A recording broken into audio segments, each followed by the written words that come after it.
Let's rev those engines and burn those tires because it's time for Top End Talk with Nitro Allie.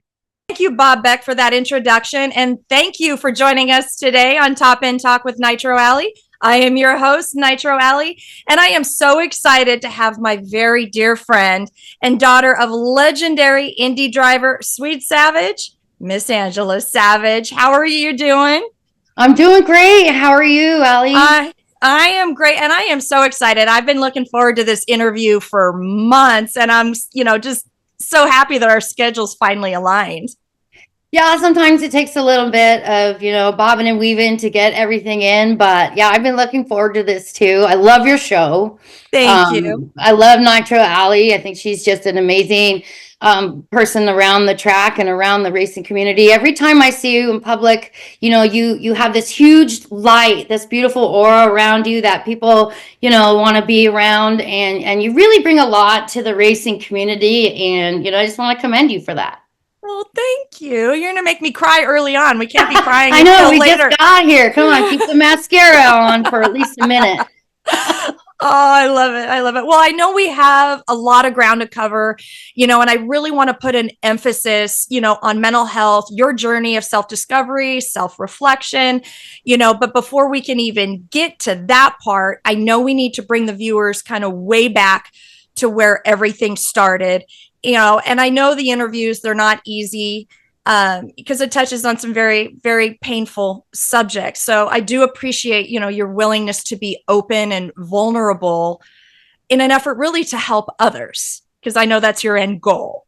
It really is. And, not to be too cliche, but I'm an open book. I really am an open book. It would be silly for me to have put all of this raw material in the book and then not, continue to be that open with people. But I've always been that way. I'm either really quiet or I'm very loud and open and honest. There's not usually an in-between with me. So when I'm with people that I'm comfortable with, I can really let myself go free. Awesome. Awesome. So if you don't mind, please tell everyone who you are and a little bit about your father. Well, my name's Angela Savage. I am the daughter of famous race car driver Swede Savage, who took the world by storm in the 60s. He did everything. He started in midgets at 9 years old and moved his way through the racing community. Did everything. He did speedway bikes. He did flat track bikes, my favorite.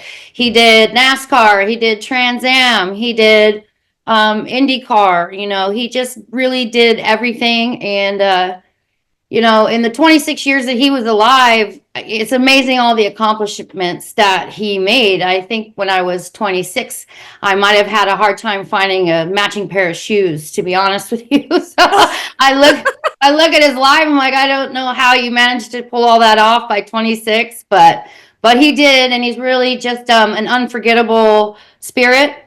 And so I'm out here banging on that Savage drum, making sure nobody forgets him, continuing his legacy and making sure his legacy is clear and everyone knows the truth. Awesome. Awesome. And so just because we're going to kind of, he's got quite the racing background that you touched on. He was a natural really at everything he did.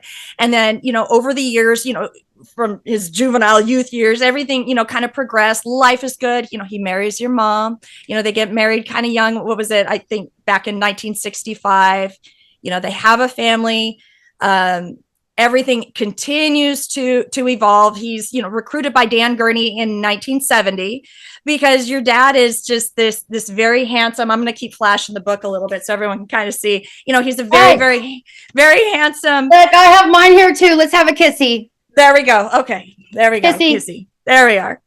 Yeah, look, what a knockout. I know I'm his daughter and that's weird, but sometimes it just is what it is. And sometimes I've said, it really should be that illegal to be that good looking because it's distracting.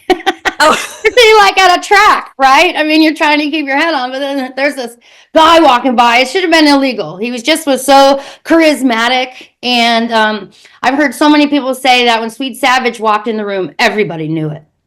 Oh, I love it. Well, and that's why the sponsors, I mean, he got sponsored by, what was it, Hot Wheels?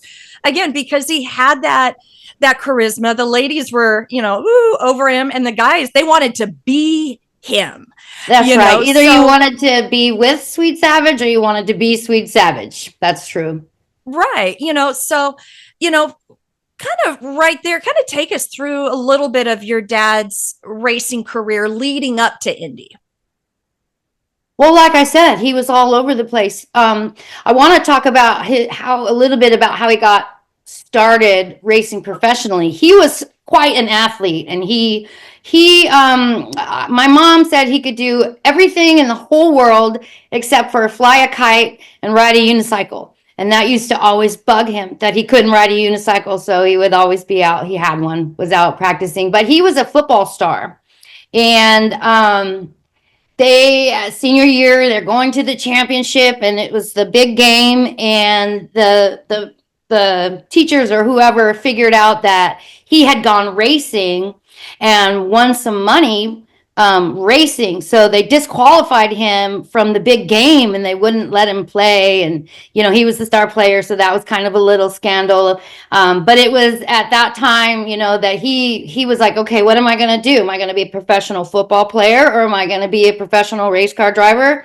And that was his sign, was, okay, I'm racing. And I have a cool picture of him showing up to the football game in his Harley Davidson leathers, and with his helmet on, kind of like, I'm still here, but look at me now. And there he went off to the races. Kind of a rebel doing that.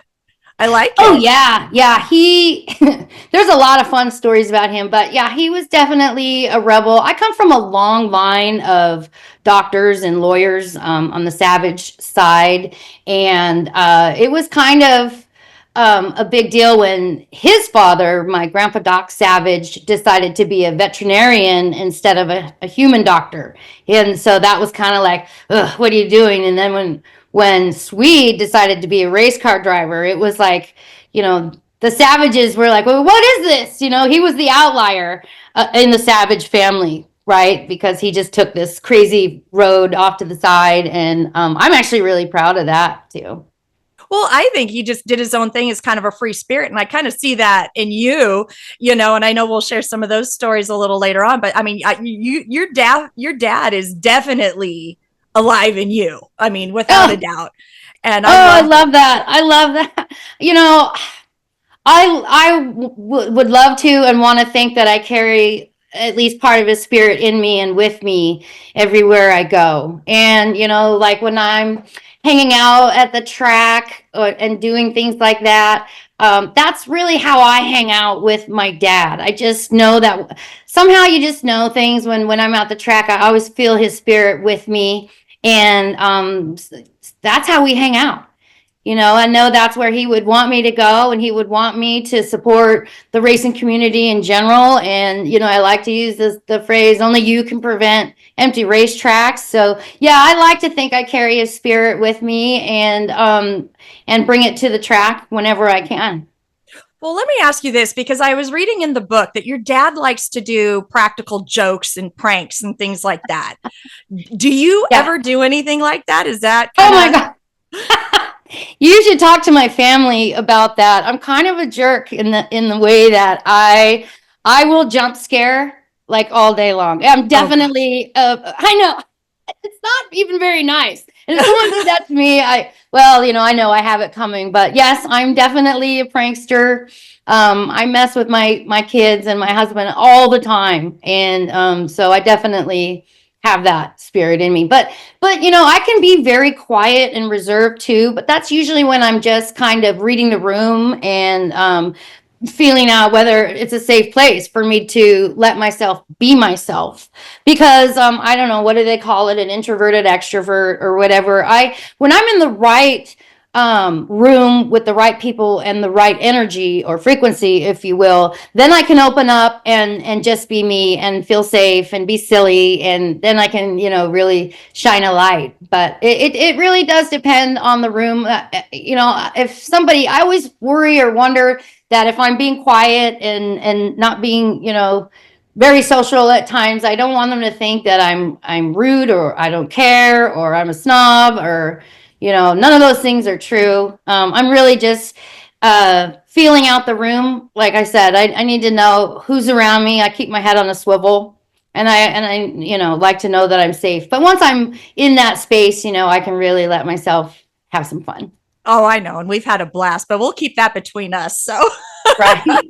A lot of people don't know that when my dad was in high school, he had a motorcycle and car gang. I mean, you're not supposed to use that word because, the stigma, but he was in a racing club called the Sultans. Oh, I should grab that jacket, but it's in a trunk in the garage. But I mean, can't you just see back in the day when the Sultans came in and everyone knew the Sultans were here? It's kind of like Grease lightning, yep. and then you got the pink ladies and then so yeah, he's quite a character for sure.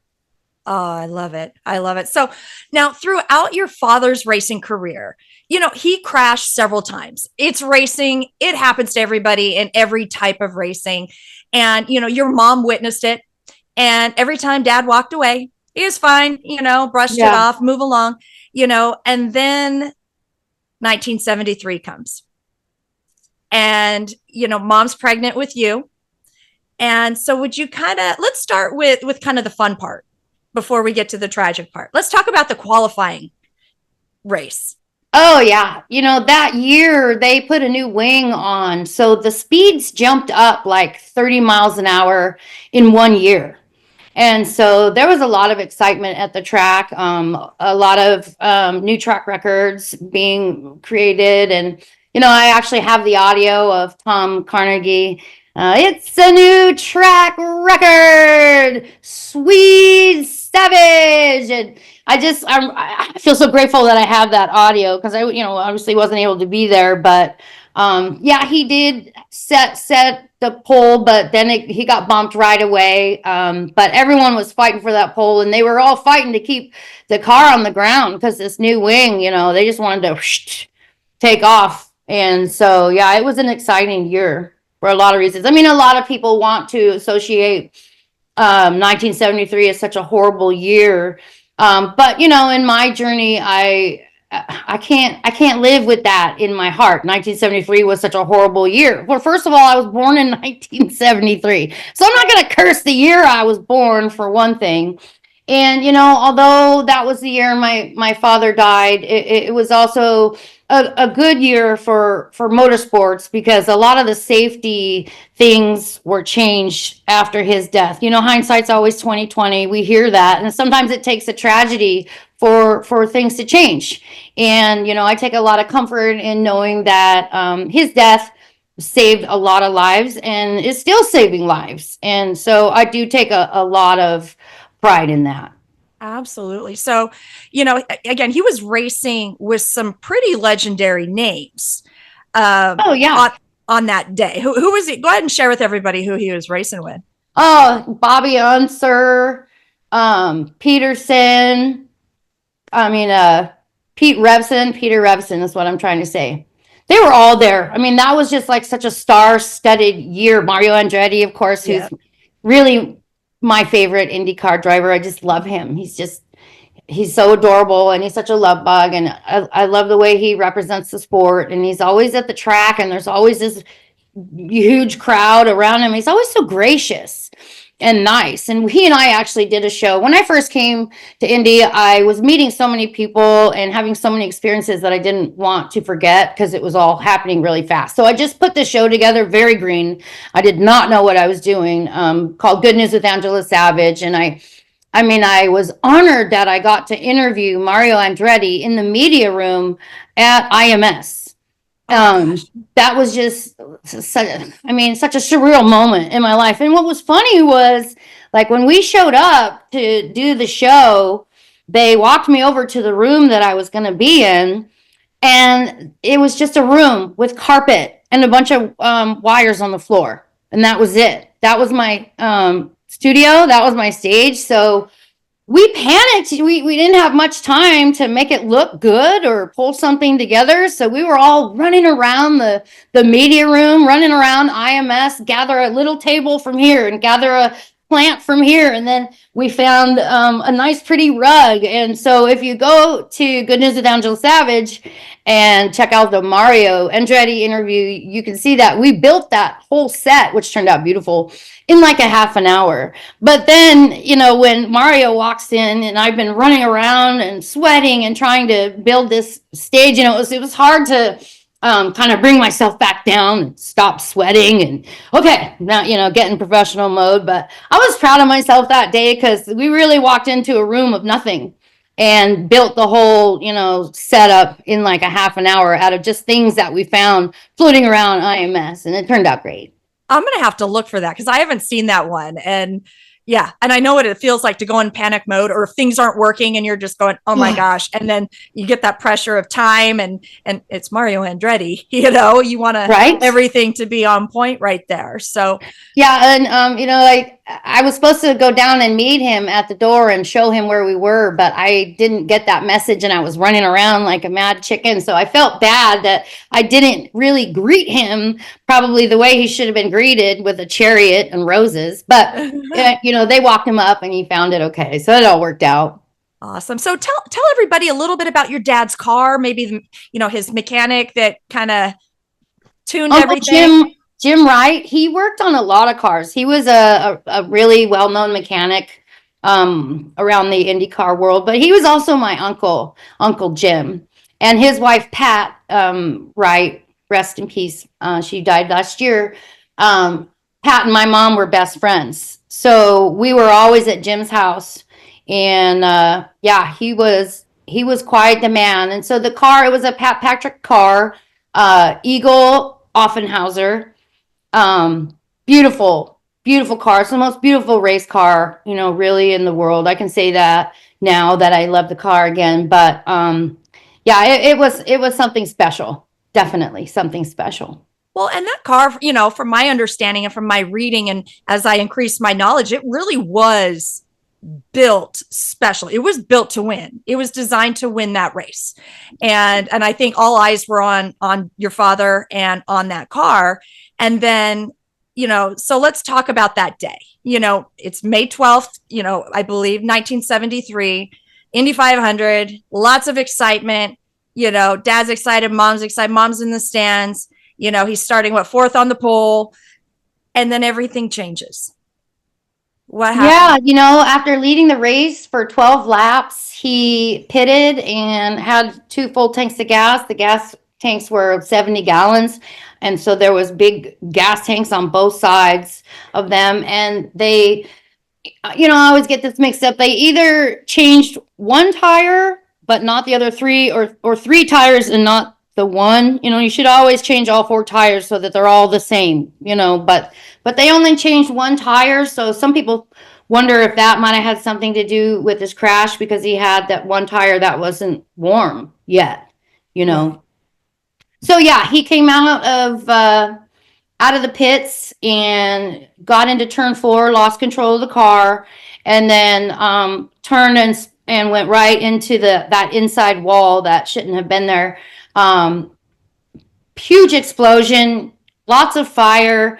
I never suggest people go and look at the crash because it's traumatic, but the fact that he survived the crash and lived for 33 days was a real miracle in itself. Although I believe really he died that day. He left his spirit right there at the track where it belonged. And he, it was just a shell of his body hanging on for the 33 days. He was hanging on for me and for my mom. He was hanging on, but he didn't quite make it. I was born just a couple months after he died, which is sad. And it was such a traumatic moment. I have so many people that still tell me to this day how it affected them, and still affects them. And, a lot of people that were there that day have experienced some PTSD symptoms from that. It's just not something you're ready to see. And there were a lot of young people there too. Flames went flying in the audience and maimed a couple of girls in the face really bad, and they had to live the rest of their lives with burned faces. And, it was just hell. Some people say God didn't come to the race in 1973. It was just kind of it kept raining, so there was a 3-day delay. But maybe they should have called the race, but they didn't. And, it was just a really traumatic. There were other deaths in practice, and it was just a hard year on everyone. And so his teammate, Gordon Johncock, was driving the 20 car, and he actually won the race that year, but there was no celebration party. There was no big award banquet. Everyone was just kind of glad to get out of there alive and wanted to go home and get in the coveys. So, it was, like I said, it has a bad reputation for being the worst year at Indy, but, I always try to spin the negative into a positive. So, like I said, I take comfort in knowing that he had the pole position just for a minute anyway. Mm-hmm. That he read the race for 12 laps. There's not a whole lot of people that can say they led the Indy 500 for 12 laps. And then, like I said earlier, a lot of safety changes came about after that day. So I take a lot of comfort in that too. Now, do you have your own thoughts on what potentially caused the crash? Because you listed a few things that, people have thrown out there as maybe this, maybe that. Do you have your own thoughts on that? Well, it's been said that there was a lot of oil on the track that day. And I don't know who went just before him, but came back in the pit saying that the track is covered in oil. So that's something I think could have been part of it. Also, that one cold tire could have been part of it. I've had, people want to come with me with their theories on what happened. I've heard a lot of theories. I've had people say that the wing came loose. I've had people say all kinds of things. And, the truth is we'll probably never know.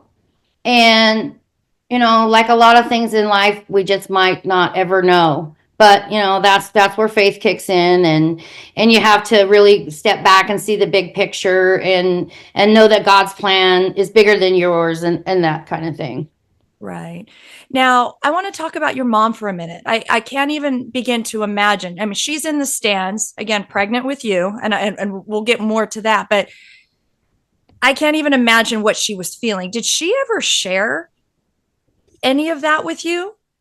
Oh, yeah. She said at first she wasn't just in total denial. There's no way it could have been Swede. He just left the track. They go around so fast. And she was in complete denial at first. And she wanted to believe it was one of the other Patrick cars. And it was really bad when they finally figured out, that it was Swede. And they were trying to get her up out of there because she was about to lose her mind. She was walking down the steps, and these two little boys came around, and they're like, "Oh my God, did you see that? That was awesome. Did you see that big fiery explosion? That was so cool." And my mom, thank God Pat was with her, because my mom just, was going to get them because she was out of her mind with grief and shock and fear and everything.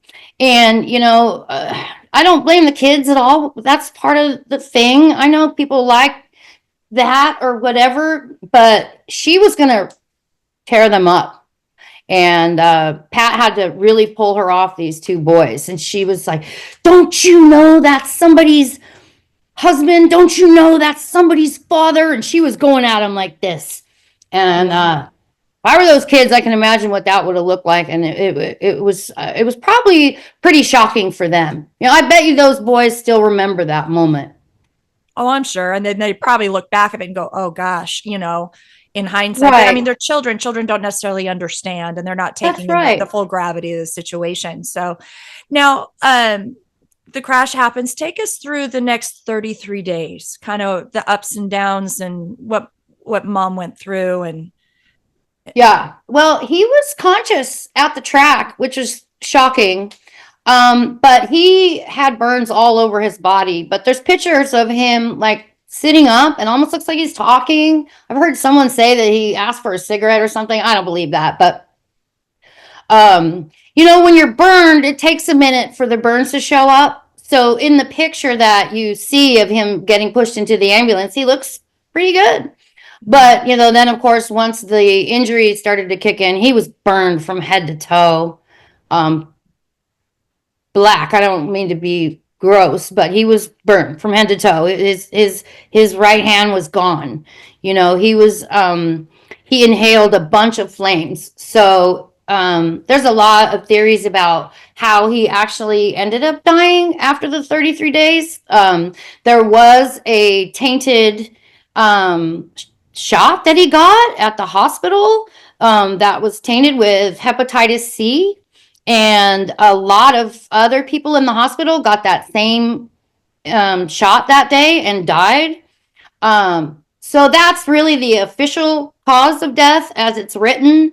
But, and his brother Bruce really always wanted people to understand that even without that shot, he wouldn't have made it. His lungs were gone. He was on 100% oxygen. He never was conscious. He lost conscious and he was gone. He was never there, in the hospital really. But the official cause of death was the transfusion. But, his injuries would have gotten to him if it wasn't for that anyway. It just seemed to accelerate. And so my mom, she moved into the hospital, into Methodist Hospital, to be there for him. But she mentioned that it was pretty scary there. And she started out like on the bottom floor, and women were getting raped down there, and it wasn't a safe place for her down there. So she literally just moved onto his floor in the waiting room so that she could be right there. And my sister Shelly never went to the hospital. People thought he was going to make it. He always made it. Mm-hmm. So there was, my mom didn't think he was going to die. Nobody thought he was going to die. So my sister never got to see him in the hospital. And I know that was something that she took with her to the grave, a certain pain. But my mom just never wanted her to see him that way.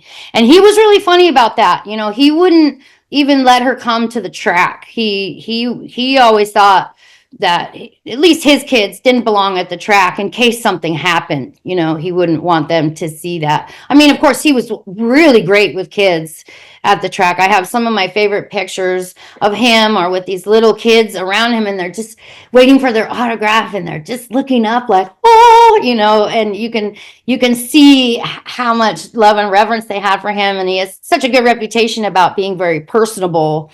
And I have a lot of people that said, your dad, I was just a 11-year-old kid and hanging on the fence, and he came over and talked with me for about an hour. And, he always made time for people, which, is a really hard thing to do when you're trying to keep your head in the game and not crash and not die and keep your sponsors. It's hard to do. I would think it would be hard to keep your head in the game, but then also have to be very smiley and gracious, to the fans. But he always was. And, I have so many people that come to me to tell me how gracious he was around the track.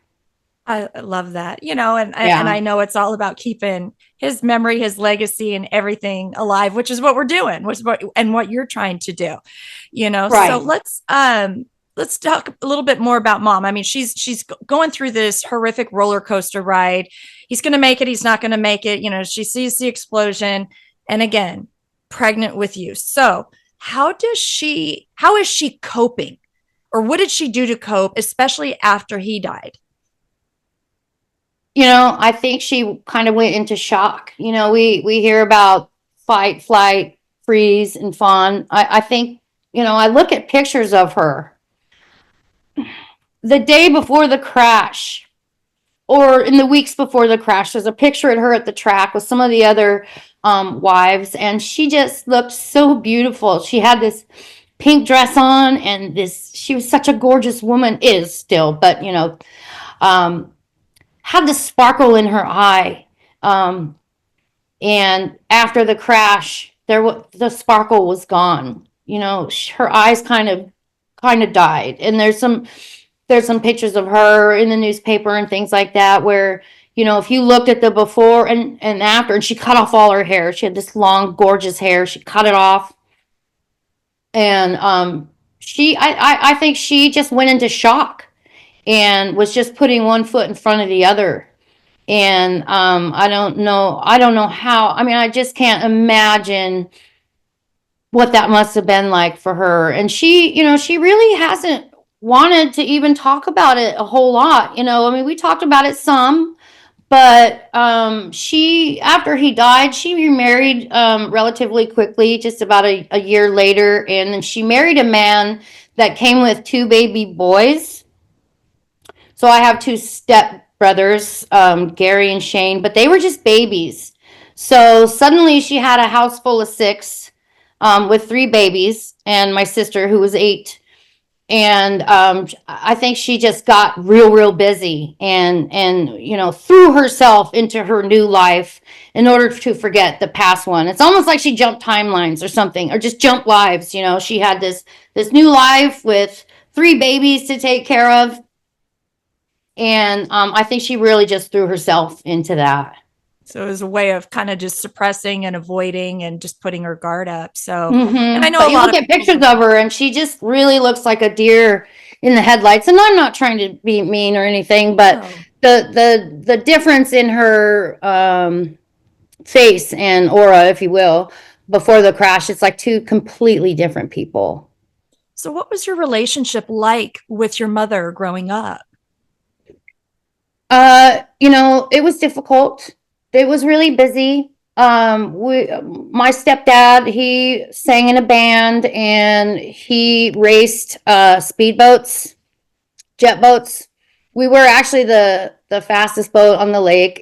And I do have really positive memories about going to Lake Havasu in the summertime. We were in a boat and water ski racing club. So we would go to Lake Havasu for the summer.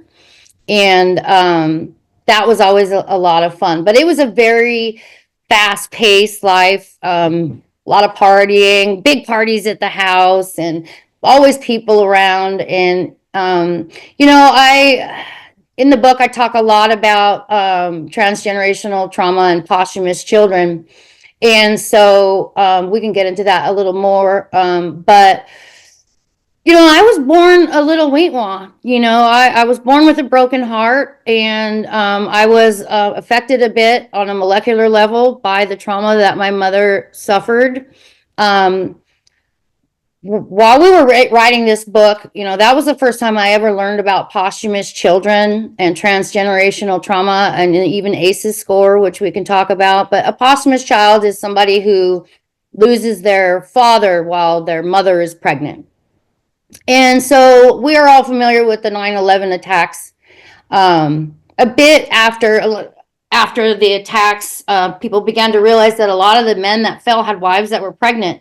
And so they went to go check on the children. Well, lo and behold, the children are not doing good. They're all just a mess. And that's when they started to really study the posthumous child, whereas if a woman is pregnant, especially in her 3rd trimester, and experiences a very traumatic event, not only will she end up with the PTS symptoms, but the baby will too. And it can really affect the baby on a molecular level.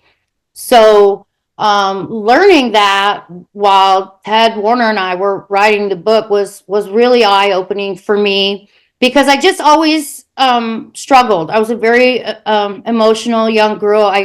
I could never stop crying. I was really shy, and introverted, where I just could hardly even come out of my room sometimes. We had a lot of social events at our house, and we had a huge family then. We don't, not so much anymore, but all the Thanksgiving and Christmas were at my house, and I can remember just being in my room sobbing and not being able to stop the tears long enough to slap a smile on my face and go be gracious to our guests. So my mom, she was grieving in her own way, and she had a very busy life, and there wasn't a whole lot of information about how to handle special needs children then. And I really just don't think she knew how to come at me.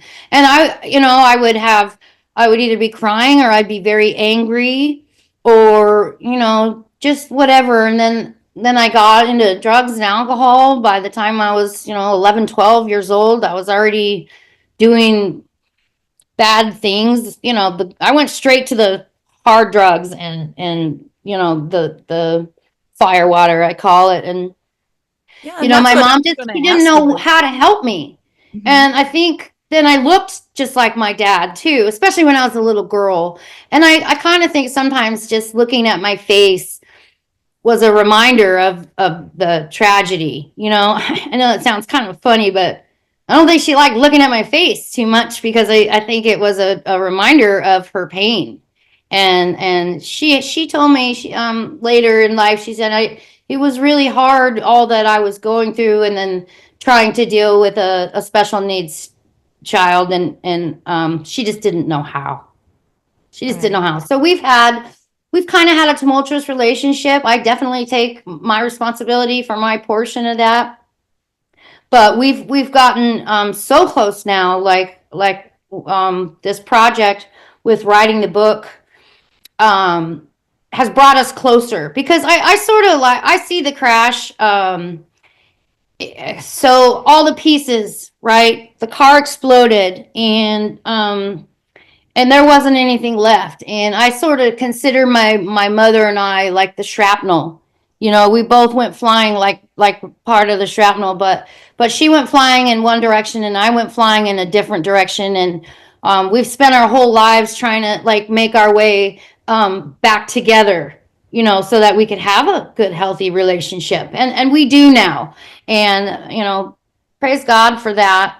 And this book just has so much good scientific information that it allowed us to understand why we both were behaving the way we were behaving, mostly me, and that was a real pivotal point in my life too, because at that point I had, knowledge is power. So that was the first, really, when I first began to realize that, I'm not just crazy. I'm not just broken. There's a lot of really good reasons why I struggled the way I did and acted the way I did, but I didn't give myself any grace until I had the knowledge. I always struggled with this chronic insecurity, self-conscious, self-loathing kind of thing. But after Ted and I did the research, it was nice to have, I'm not so big on labels, but sometimes labels are important for people that are struggling, because at least then that if they had to make a label,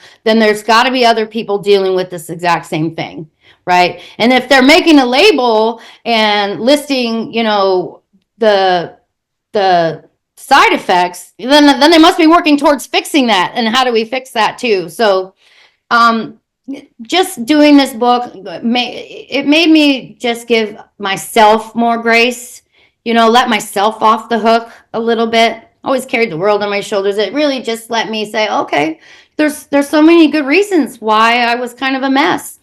And I began to just sort of, that was my turnaround to get to self-love and acceptance. And I'm just really so grateful. I'm so grateful to Ted for helping me write this book and helping me get my dad's story out. I wasn't planning on throwing my life in that book. I was just going to do a book about Swede, but it was really Ted who convinced me that my life story was very interesting and should be shared and could be used to help a lot of other people too. So, when you read the book, it probably should have had a trigger warning on it. And I might have done some of the editing a little bit different, but, it was a 5-year project. And, really halfway in the middle of the project, I kind of went into shock. I disassociated a little bit. It was too much. It was bigger than me. I didn't know if I was doing it right. I didn't know what I was supposed to say and not supposed to say. But then I decided, really, it's time for me to bring it all to the table. I was carrying around so much sadness and suffering. It was like a tumor inside me that I had to get out. And so that's what I did. And I was very raw. You've read the book. I didn't hold back anything. I mean, I don't half-ass do anything, so either I was going to do it or I wasn't.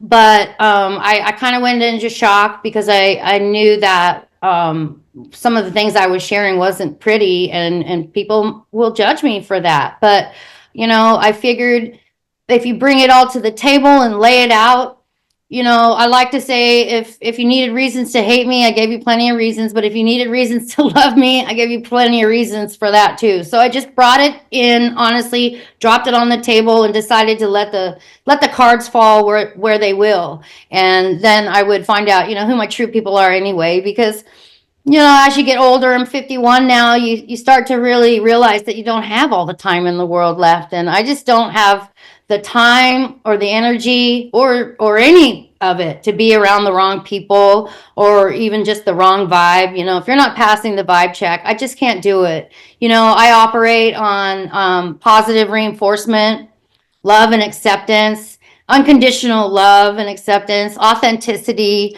which means you have to be your true self, and that's a hard thing to do. So it was quite a journey just getting this book finished. And I still have not always little anxiety attacks, wondering, okay, who's reading what part of the book right now? And what are they thinking about me? And oh my God, why did I do that? Did I do that right? But I know that I did. And the positive response has been overwhelming, and the negative people have kind of kept quiet. So that's been a real blessing to me. And I know that, I've inspired people to now tell their stories. And that's one reason why I was so raw. I mean, if I can go through what I've been through and get my ship turned around, then anybody can. So this was really a calling out to the people that are hurting, to let them know that they're not alone, and you don't have to be ashamed of the things that you've done or been through. There's reasons why things happen. And I'm finding my people now who really relate to me, and they thank me for being so honest, and they've been through similar things. And oh my gosh, I can't believe you talked about all that. I went through this too. And so it really opened the door for being more aware of mental health in our society, which is way overdue. Absolutely. Well, and I'll share this with everybody. I was sitting in my living room drying my hair. I'm reading the book at 2 a.m. and I'm texting you crying. I'm going, oh my gosh, and I'm like, where did this come from? Because I can usually hold things in pretty good. I'm pretty well trained in my line of work. Cut it off. And there, you opened that door for me. You ripped that Band-Aid off, and oh my gosh, I was, and I felt so bad texting you, but I go, I have to let her know that her book has really touched me. And, and we didn't go through identical things, but there's similarities and different things where, yes, you're right, there's a trigger there, but you're so relatable. And I love that. So, and what I wanted to ask you too was, at what point, because you said you went through a lot of up and downs. You did the drugs, the alcohol, there was some behaviors that you're like, hey, this just isn't good. At what point did it snap and you go, this isn't right? I got to figure out what's causing this. Why am I behaving that way? Did you have that day, that moment, that incident where you were triggered to kind of look a little bit deeper? Yeah, I was living in Laguna Beach, and I was wild and crazy, having a good time. I guess it's a good time till it isn't, right? And I had met a gentleman, and we were just kind of hanging out. And within just a couple weeks, I found out that I was pregnant. And my boy's father, he was in the party scene like I was. He was a mess too, and he had mental health issues that were even, worse than mine. He, and I go into that in the book a little bit. Maybe I won't do that here, but I can remember coming back from the doctor, and and sitting on my couch and telling Scotty that I was pregnant. He just lost his mind. You know, he was running around, yelling and panicking, and I kind of just curled up on my couch and rolled over, and I, you know, at that, I'll never forget this moment. It was like this ball of light came over my whole body. It was like God was there, and I could see my baby inside of me. And, you know, it was like warm honey and light poured all over my body and gave me this very calm, still energy. And, you know, Scotty's still running around just kind of flopping like a fish. You know, we didn't even know each other. We were both very alcoholic, very drug addicted, and also dealing with some serious mental health issues. But I knew in that moment, you know, God came to me and really calmed my nerves, and I just knew that everything was going to be okay. There wasn't any panic, and there wasn't any fear, and I knew that this was going to be a turning point in my life, because now I have a baby inside of me. You know, it's not because I spent my whole life trying to self-destruct, but now I have a little human inside of me, and things need to change. So my stepbrother Shane and my mom Cheryl lived in Las Vegas at that time. So I knew I had to get out of Laguna Beach or I was going to die, you know, in that circle, there's always enablers around you. And I knew all the dealers in town, and, you know, so I knew that I had to get out of there. And I told Scotty, I said, you know, I'm going to move to Las Vegas, and I'm going to have this baby. I said, you can come with me and we can try this if you want. And he needed to get out of there too, but I wasn't going to pressure him at all. I said, you can come with me and we'll try this and see what happens. If not, you know, I'll never bother you. I won't ask you for a thing, but I will have this baby. There's no way I'm going to terminate this pregnancy. And so that was really, you know, when I realized it was time for me to fix myself up. And, you know, I had begged God for a chance, you know, just give me a chance. Because I was always just barely keeping from going underwater, and I couldn't understand why life had to be so hard and why I had to go through all this traumatic stuff, and, you know, begging God, just give me a chance. So that's how I decided to name my son Chance, because he was the chance that God gave me to having a better life. And so his middle name is Savage. So he's Chance Savage. And yeah, I have to give him some credit for being the first moment where I realized, okay, it's time to flip the switch here, you know, and get my ship running straight. You gave me shivers and I know the story, and you telling it again gave me shivers, because it's so beautiful that you just get that sense of calm, and you're pregnant and you're finding yourself, you know, that I have this tiny human that I need to provide for and care for. So really what I'm trying to lead to is, you know, you do start that journey of, hey, it's not about you, it's about the baby and self-discovery, and I gotta change my ways, I gotta change my habits.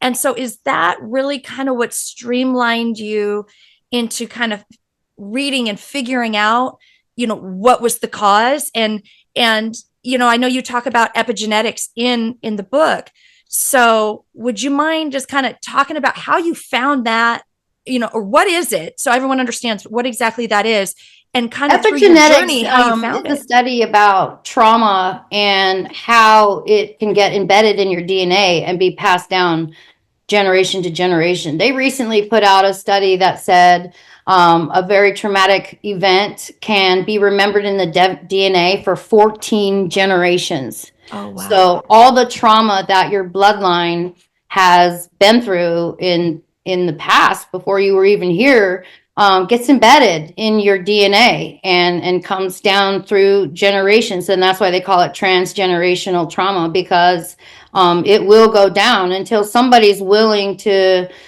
do the shadow work and instead of running from it all, turn around and face it and sort of like be the end of the road here. Like I consider myself the end of the road for, you know, I come from a long line of traumatic deaths and all these, lots of things, and until there's someone that's willing to stop and face it all and do the shadow work and break all the curses, then it could continue down. But I'm doing all this work now because this is the end of the trauma in my family, and I won't have any of it roll down onto my kids. The buck stops here. This is it.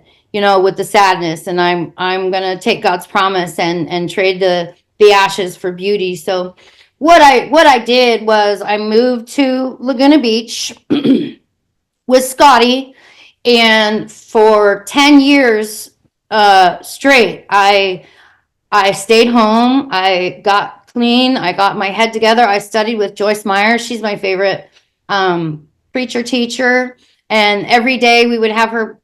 First thing in the morning, Joyce Meyer. Last thing at night, Joyce Meyer. I mean, I studied with her for at least 3 hours every day for 10 years straight. And that she's so practical in her teachings, and she's got this kind of loud voice that's really demands your attention. And I remember just flipping through the TV and seeing her and hearing her, and it didn't take very long to realize she had a lot of wisdom. And I'm like, well, who's this?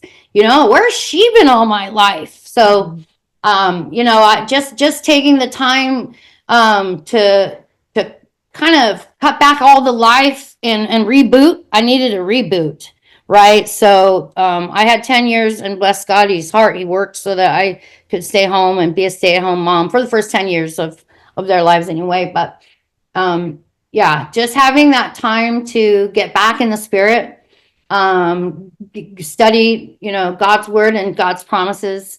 That helped me build a new foundation for my new life. Awesome. I love that. And just so people understand a little bit, about, this, in utero transfer, if you will, of trauma, what are some of the effects that can be experienced even decades later? And maybe share if, I know you said you went through, quite a few things, were those all directly related to this? Oh, I'm sure it is. I've suffered with, I while we were writing this book, we found, the checklist for borderline personality disorder, and it really all just comes down to trauma that you've been through, and that's a hard label for me to handle sometimes, but it kind of encompasses everything that I've been through. Like I depression, addiction, self-harm, self-mutilating. When I was just a little girl, I was a cutter. That was before there was a word for cutters. It's a pain displacement mechanism. When you're hurting so bad emotionally, the only relief you can get is to do some other kind of pain and release that, So I know it sounds really dark, but the sort of the thing behind the cutting, it's pain displacement. I can handle physical pain all day long. I'm really tough and strong that way, but emotional pain can be excruciating. So that was part of it, was the cutting, was just to have, it felt like a release, and it traded my emotional anguish into physical pain, which was something that I thought I could handle better. And also I had control of that. Right. So it's a little bit about control, but yeah, it can definitely run down in the generations. And I'm just feel fortunate enough that I was able to find all of this information during my life spans, so that we didn't continue the cycle of dysfunction, down the line. Mm-hmm. So it's really, Oprah Winfrey learned about the ACEs study, which is adverse childhood experiences. And she said even that's the number one topic, in mental health and health in general right now, is this ACEs score. Like if you've been through trauma, it leaves a mark. Yeah. You know, so everybody that's out there that aren't acting right or being right, there's just a really good reason for that. You know, and we're learning to change the dialogue. It's not, what's wrong with you? You know, we need to be more empathetic and change that dialogue more to what happened to you. Right. And so for this borderline personality disorder, you kind of go down a checklist. There's not a whole lot to it, but you know, I checked off every box on that. So like I said, I'm not really huge on labels, but there are definitely times when labels can be very healthy. Um, Knowing the science behind who I am and being educated and having that knowledge has just really helped me, and I know it will help other people too. Just give themselves some grace, you know, and realize that you're a survivor, you're a badass, you know, you're not broken or crazy or whatever. Sometimes I say, I got you crazy. Oh. Yes. I love Britney Spears. That's not kind of a secret, but I guess it isn't anymore. But she had that one song, I Got You Crazy, and I just love it. You know, I sort of wear it like a badge of honor now instead of, you know, the shame sweater or whatever, you know, the cloud over your head. It's really a badge of honor that I was able to overcome a lot of the really gross things that have appeared in my life or happened to me. Yeah. Well, let me ask you this too, because I know with PTSD, you know, and trauma related events, people, you know, they tend to avoid places, things, you know, that trigger those negative emotions. Now, growing up, did you ever watch on TV any races? Did you ever attend any kind of racing events or associate yourself in any capacity? Well, like I said before, we were in a water ski racing and boat racing club. So I was actually in the racing community for the first 10 years of my life, and I water ski raced. I was in a group called 0 to 9 Girls. Okay. So that was, you had to be 0 to 9, and so that was fun. I mean, that only lasted till I was 10, and then that whole world really crumbled. But after that, you know, it's very difficult because being at the track is exactly where I want to be. I would have been a racer. I have a racer spirit. I would have been my father's little shadow, you know, wrenching in the garage. And so it's really been hard for me to be at the racetrack because it really reminds me of what I'm missing. You know, and I can be in a group of 350,000 people and feel so alone because dad's not there. You know, why am I here? But it's very triggering. People want to ask me about like racing movies. You know, have you seen this movie? Have you seen that movie? And they're always shocked when I say no, but it's always been a real trigger for me. You know, being at races and racing movies and all things racing, I really tried to block it out with any means possible, you know, because it was just too hard. But now, you know, I sometimes I say I live in Trigger Town, you know, and I'm sitting in the fire. There's a meme with the dog sitting completely surrounded by fire, and he has his little coffee cup, and it just says, it's fine. Everything's fine. You know, that's kind of how I feel sometimes. But I like to, you know, it's exposure therapy now for me. Like being around it, being at the track. You know, if you're exposed to it enough, eventually the pain starts to dissipate. But it takes a lot of work, you know, and it's still really hard for me because I had this whole destiny, that this life that I was supposed to have, and it got ripped out from under me just, you know, a month before I get here. And so that's been really hard. But, you know, that's why I'm doing all of this, because when I'm afraid of something, I run towards it now. I don't run away. I've learned that, you know, whatever you're afraid of, you need to be running directly at that fear, because there's so many wonderful answers for you on the other side of fear. So, Well, you know, That's what I'm doing. And now, I'm working with Racing for Mental Health, and I'm so honored to be a part of that. It really feels like it's come full circle. I came here because Miles Ahead and Ted Woerner, we were doing autocross events with Minnie, as in Minnie Cooper, and he wanted me on the team. So in 2018, that's when I decided to move my family to Indy. I live up here in Carmel. And we did that, and that was just a blast. And then we wrote the book, and that was just a blast. And then I did the show, and that was a blast. And then I didn't really know what was next. What's next? What do I do next? And now by now my sons have friends here, and schools that they love, and the Carmel Clay schools are amazing. And it's really wasn't an option to just go back, because I still have my lake house in Boulder City, Nevada, but it's not an option to go back now because my kids have built lives here. So yeah, it's tough, but I'm living in it, and I'm facing it directly every day. You can't run from things because they don't go away. You can drink them away, but then the next day the trouble's still there, but now you feel like crap, and you probably did a bunch of stupid stuff, and it just makes things worse. It's better when you're feeling bad to just sit in those feelings and respect them and understand them. And then tomorrow's always a new day. You just can't let the bad days win. I have days where I can't even get out of bed, honestly.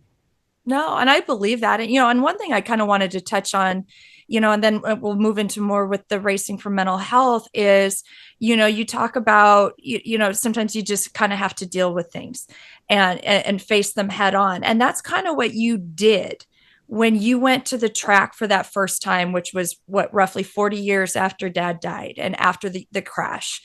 It was exactly 40 years, which is weird because the car was 40, and it's sort of like the Israelites wandered in the desert for 40 years. It was like kind of cool the way all the timing went down. And I remember I started my Good News with Angela Savage show. My very first show landed on my birthday, which was really cool. Exactly 42 years later. Which was neat because that's our family number.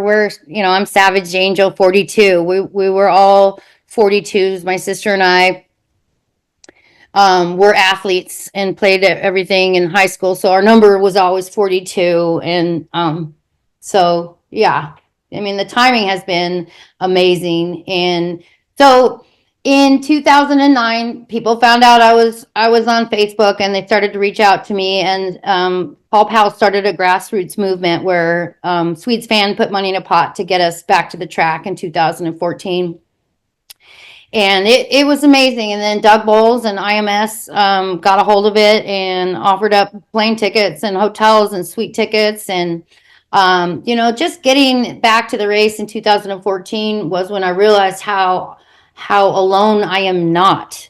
I always felt so alone. Like, how is anybody going to understand, why I am because of the things I've been through? But then getting back to the racing community, it didn't take long for me to figure out they all know what, I don't even have to explain myself here.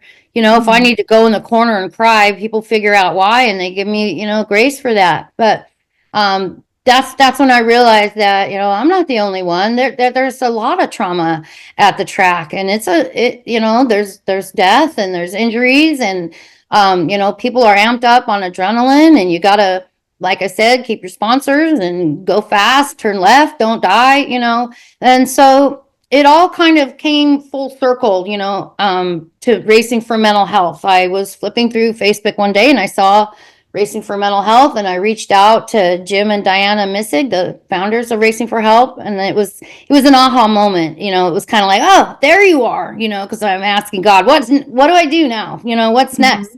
So, I in an effort to take something horrible and turn it into something great, I think that this is just a natural place for me to be right now. I like to think of myself as somebody who pulled myself out of the pits of hell and the fire, but now I'm, as they say, running back with buckets of water, to help some other people maybe pull themselves out of the pit too.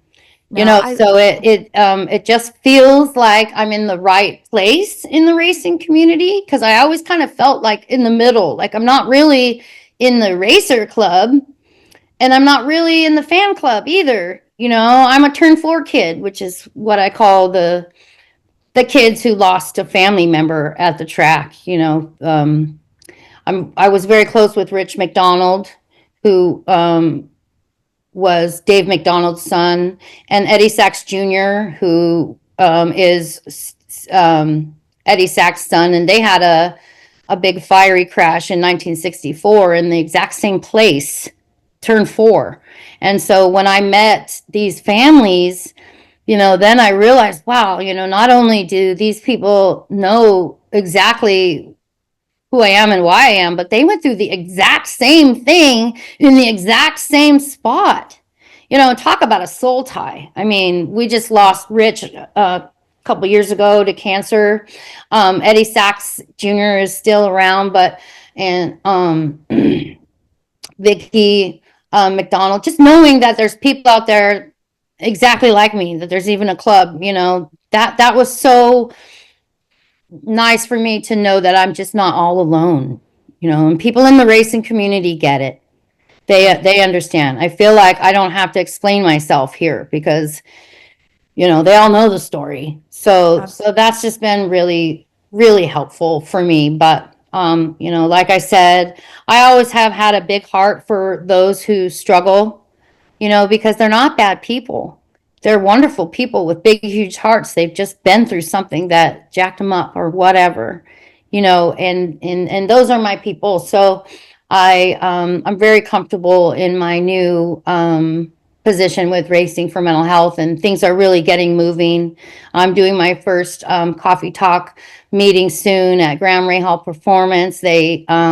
They're sponsoring some snacks in a room where people can just come and sip coffee and mingle, fellowship, network, but all in a safe environment to talk about things that might be bothering you, or some things like that. So I'm not really into AA or anything like that, but it's really just, it's like a book club, but there's not really a book. You just come and hang out. It's very casual, and but it's an open, safe space to talk about some of the things that you're going through. Well, and There's I love professionals that. there too that can, Yeah. offer back some advice, resources, etc.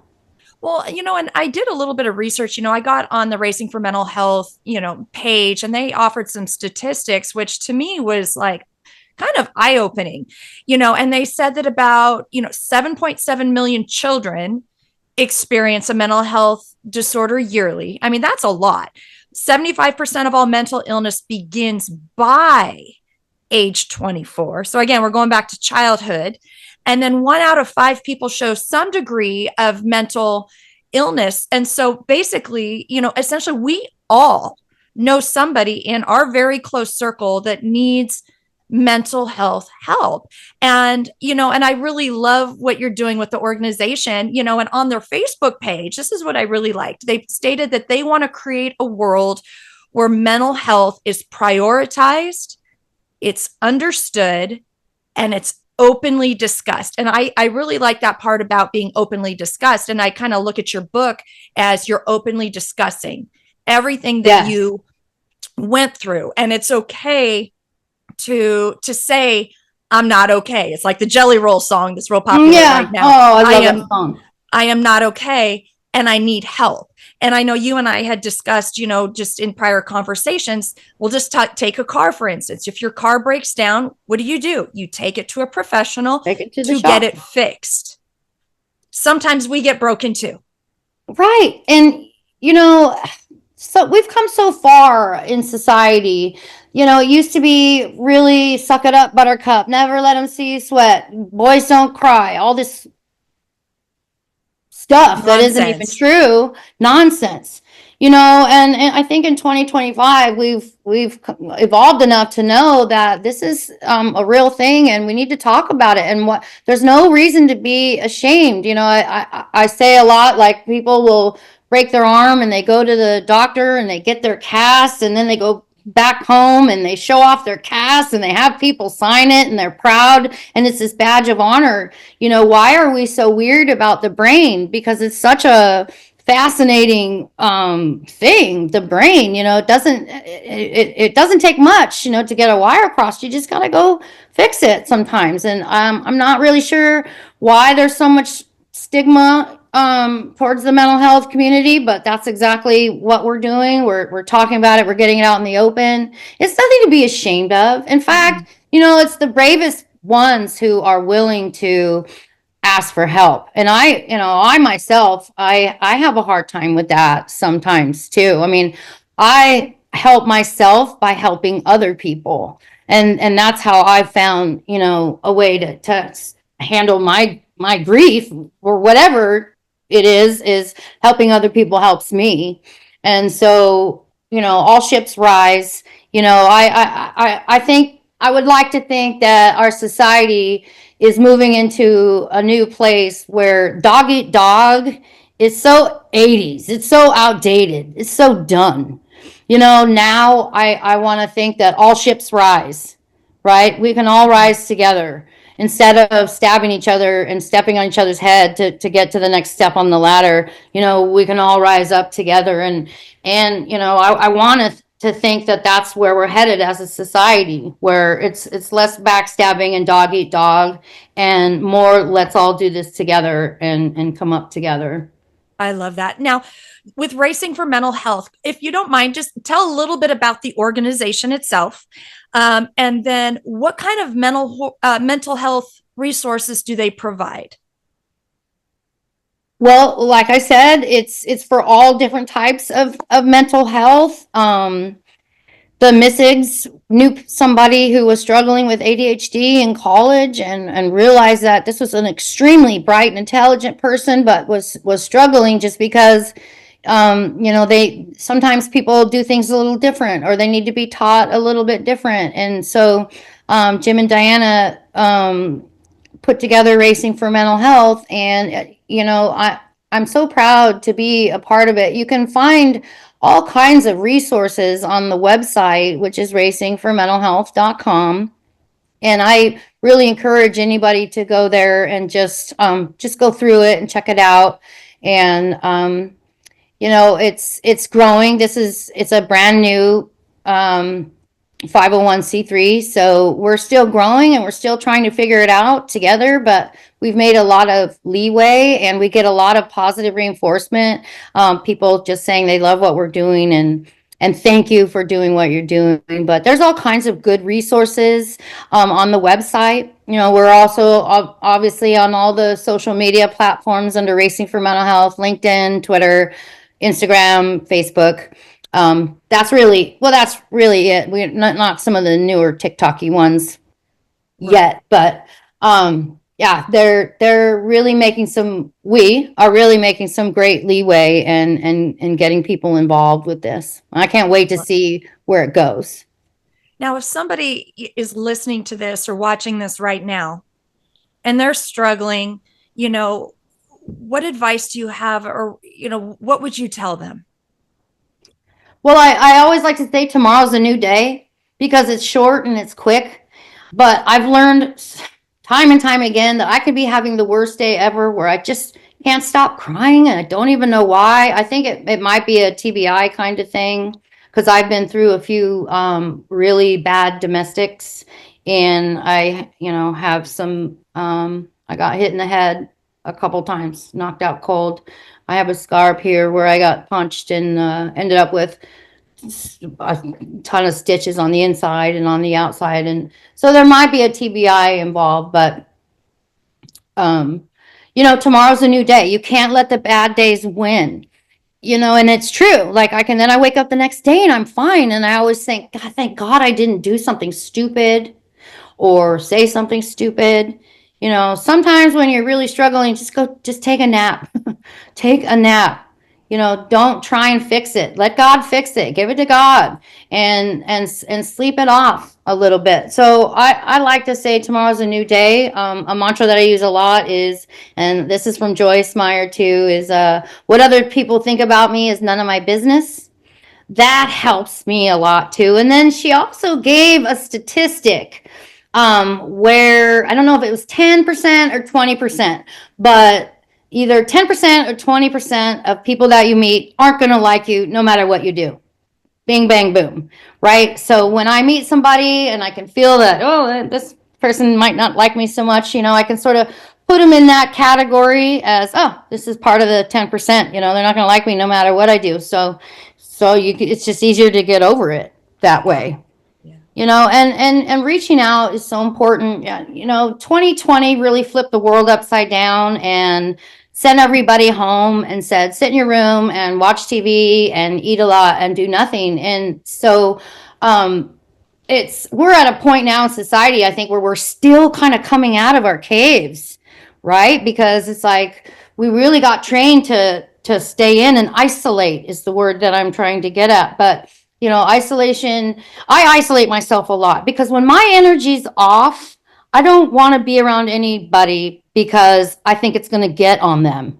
You know what I mean? And I'm sure people have been around me where I might be acting kind of weird or trying to keep my distance from them physically, because I know my energy's off and I don't want to put bad energy on anybody. So, it's important to get a lot of rest, go to bed early. Things that are pretty simple. Your diet has a lot to do with how you feel. Just doing some cardio, right? So 45 minutes of cardio can do wonders.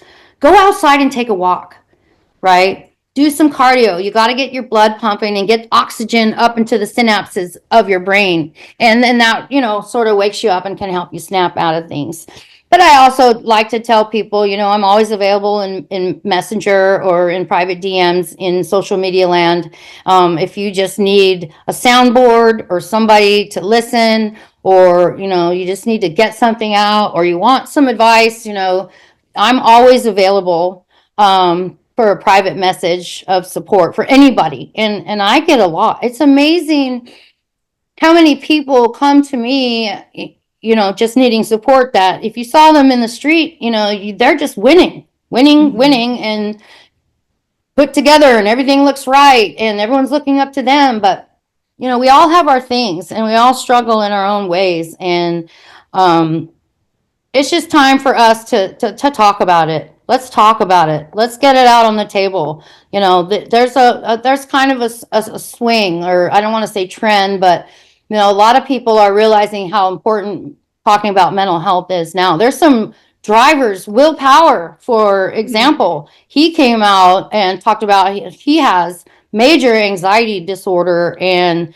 sometimes huge panic attacks before races. There's been races where his wife had to literally drive him to the track and kind of put him in the car because he was just having an anxiety attack. And I commend him so much because we look up to these racers, like, not like they're gods, but they're on this pedestal. And for the ones that are starting to come out and talk about some of their struggles with mental health, I mean, it's just so heroic to me to know that, okay, even the people that we put on this big pedestal, they're still human and they struggle too. And, I just have a lot of respect for the ones that are coming out and admitting that they struggle too. And that, even though we perceive them as these gladiators, they still struggle.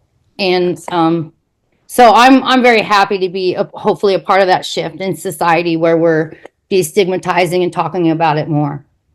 No, that's great. And again, I just want to, commend your bravery, your courage with writing your book, because again, you don't leave anything out, and I'm going to hold it up again, because I want people just to see, the book. I'm trying to get it in the right camera there. Everything's swapped here. And, and it's it's nice and thick. It's a hardcover book, look at beautiful picture of you on the back there. Just stunning. Aww. And there are photos in here, so people can really kind of, see visually everything that you have described. So where can people go and buy your book? Well, you can get the book at savage42.com. I'm very proud to say that I'm just about sold out. I have Yay! about 15 books left out of 1,000. And, I really did all the marketing all myself through social media. And I'm just now putting in an order for a reprint, which is very exciting. And from what I hear, that's kind of unheard of in the book community, to just do all your own. And I published it myself too, because I wanted all the control of my dad's legacy, because Right. it had been in the wrong hands for a few years, and I needed to get some things cleared up. And I haven't put it on Amazon.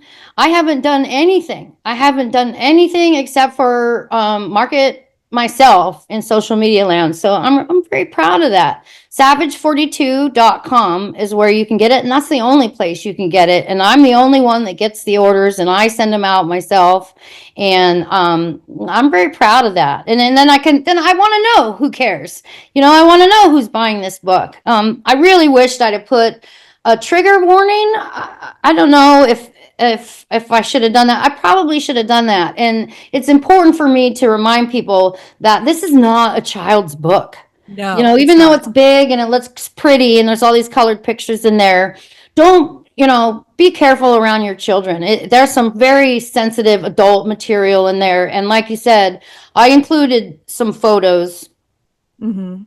And I thought it was important to tell the story, to include the photos. And it's in my book. It's not like I put it up in social media or anything, because that's not cool. But Right. It's important that I remind people this is definitely not a child's book. There's a lot of adult content in there, and some photos that are definitely trigger worthy. So, know that. If you're interested in reading the story, know that in advance. It's a really deep dive. It's very raw and shocking, but I've gotten a lot of positive feedback. Like you said, you read it all pretty quick. A lot of people tell me that once they started reading it, they couldn't put it down until it was done, and it turned into a power read, a 3-day power read, and they read it, front to back without stopping. And I think that says a lot about Ted's writing abilities. He's an amazing writer and storyteller. And we're both just really proud of the success that it's had.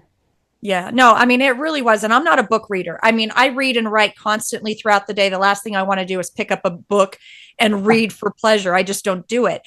Right. And your book is the first book I have read in a long time. We'll just put it that way. And I loved it. And as you know, because I was so excited, to text you about it. And it took some guts. And I don't think I could do it, but it took some guts. So, I'm really proud of you, on that. And so now on a fun note, I like this one. On a fun note, can you share something silly, quirky, odd, funny, embarrassing, something maybe people don't always know about you that you're comfortable with?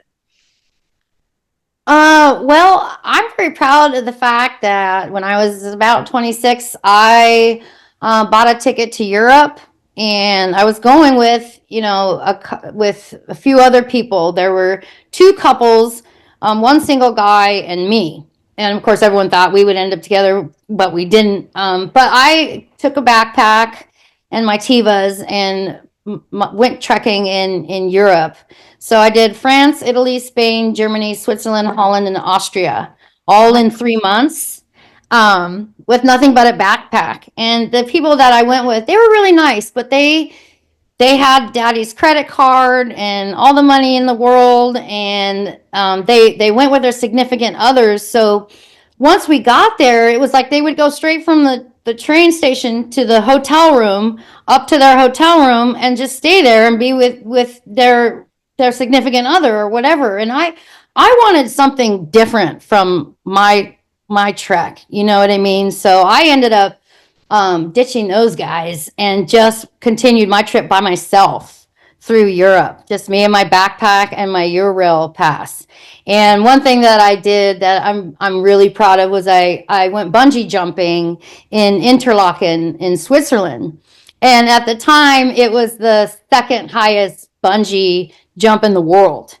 Oh And gosh. it was like 800 feet. I'm not sure. I really don't know, but it was the second highest bungee jump in the world at that time. And so I went up there, and we're in this gondola, and you look over, and if you've been to Switzerland, it's just so beautiful. You look over and there's waterfalls, and you look down, there's a little village down there and a river.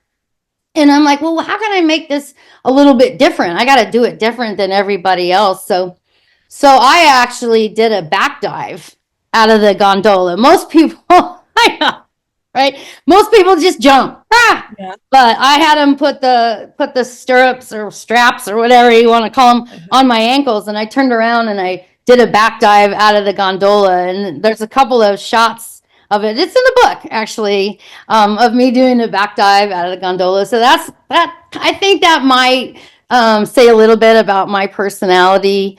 I do have a lot of guts, and I'm not afraid of much. The thing that I'm afraid of the most is fear itself. And so a lot of times when I feel the fear coming, I run straight towards it. I was just going to say, I think you're fearless is what you are. Right. Well, I get this savageness in me where, I almost get mad at fear. Like, how dare you try to put fear in me? Now you got to deal with me. And I like to flip the switch a little bit. You know what I mean? And I think that's part of being a good human, is being able to take, something that would be negative and do alchemy and change it into something positive. I think that's part of why we might be here on planet Earth, is to learn how to do that, because stuff always happens. It's not what happens to you that matters. It's really how you respond to the things that happen to you that matters the most. So I was proud of my bungee jumping in Switzerland. I'm not sure I would ever do that again, but I'm glad that I did it. Awesome. Yeah, I don't think I have the guts to do that, considering I'm deathly afraid of heights. So now, where can people find you online? You said you're definitely reachable. If somebody needs to private message you, or if they just kind of want to follow and get a little bit more information on you, what are your social media handles? Well, I'm Angela Savage across the board: Facebook, LinkedIn, Twitter. On Instagram, I'm Savage Strong. And so you can always find me there. Or you can find me on my website, savage42.com, and send me a message. Or you can go to the Racing for Mental Health website and get a hold of me or somebody else there. But I'm pretty easy to find. I'm always in social media land, and so anybody can reach out to me anytime for anything. I'm always there, especially ones that are in some kind of crisis. I like to be a soundboard for people. Just sometimes you just don't know if anyone's there or not. So I try and make myself available for people who just need a little extra support. And they come. It's surprising how many. I mean, you could go through my messages and you could never get to the end of them. It's just people sort of sharing their testimony with me. And I don't have all the answers. I don't have any degrees in mental health or anything like that, but I have a lot of life experience. And sometimes that's actually more valuable than just the book smart side of it. Somebody that can empathize with you because they've been there. You've been there, you can relate, and you can provide your knowledge. So exactly. Perfect. Now, I know there's been, a lot of wonderful people in your life, that have helped with the book, that have supported your cause, your vision, and really just kind of helped your father's legacy, stay alive. So who would you like to just kind of, send some love and give a little shout out to? Well, I need to give a shout out to Paul Powell. He's the guy that started the Let's Get Angela Savage to Indy in 2014 movement, which, really took on a life of its own. He's the one that started this whole journey for me. And then my friend Ted Woerner and Pam and Indy, who I lost last year, they jumped in and really started this whole thing. Doug Bowles and IMS, I just can't, and the racing community, I can't thank everyone enough for, just sort of paving the road for me a little bit to this new life that I have that's just so much better. It's, if you knew me when I was younger and you know me now, I mean, I'm a completely different person. And I like to remind people it's so important to never give up on people. I mean, they could be in the worst shape of anybody on planet Earth, but people can change.